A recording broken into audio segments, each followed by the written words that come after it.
ವೇದಿಕೆಯ ಮುಂಭಾಗದಲ್ಲಿ ಆಗಮಿಸಬೇಕಾಗಿ ಅವರಿಗೆ ವಿನಂತಿಸಿಕೊಳ್ತಾ ಇದ್ದೇವೆ.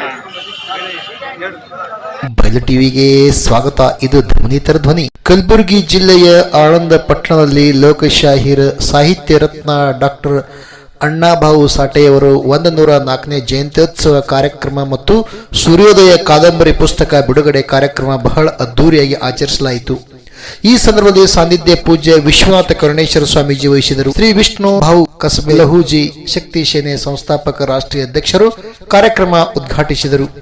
ಶಿವಾಜಿ ಗಾಯಕ್ವಾಡ್ ಅಣ್ಣಾಭಾವು ಸಾಟೆ ಕುರಿತು ವಿಷಯ ಮಂಡಿಸಿದರು. ಈ ಸಂದರ್ಭದಲ್ಲಿ ಮುಖ್ಯ ಅತಿಥಿಯಾಗಿ ದಯಾನಂದ್ ಸೇರಿಕಾರ್, ಶಂಕರರಾವ್ ದೇಶಮುಖ್, ಮಲ್ಲಿನಾಥ್ ಮುಲಿಗೆ, ಸುನಿಲ್ ಖಬಳೆ, ಅಂಬಾರಾಯ್ ಚಲಿಗೇರಿ, ರಮೇಶ್ ಪಾತ್ರೆ, ಆಕಾಶ್ ದೇಗಾಂವ್, ಲೇಖಕರಾದ ಬಾಬುರಾವ್ ಮಾನೇಕರ್ ಇನ್ನಿತರು ಉಪಸ್ಥಿತರಿದ್ದರು. ಓಂ ಪ್ರಕಾಶ್ ಪಾತ್ರೆ ಲಹೂಜಿ ಶಕ್ತಿ ಸೇನೆ ಕಲಬುರಗಿ ಜಿಲ್ಲಾಧ್ಯಕ್ಷರು ಅಧ್ಯಕ್ಷ ಸ್ಥಾನ ವಹಿಸಿದರು.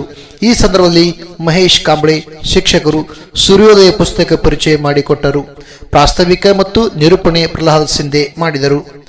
ಅಕ್ಷತಾ ಪಾತ್ರೆ ಸ್ವಾಗತಿಸಿದರು. ಸಂದೇಶ್ ಪಾತ್ರೆ ವಂದಿಸಿದರು.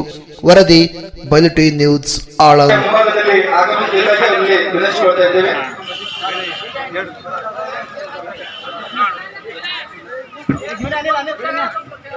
ಇದೇ ತರ ಹೆಚ್ಚಿನ ಸುದ್ದಿಗಾಗಿ ನೋಡ್ತಾ ಇರಿ ಬಯಲು ಟಿವಿ ನ್ಯೂಸ್.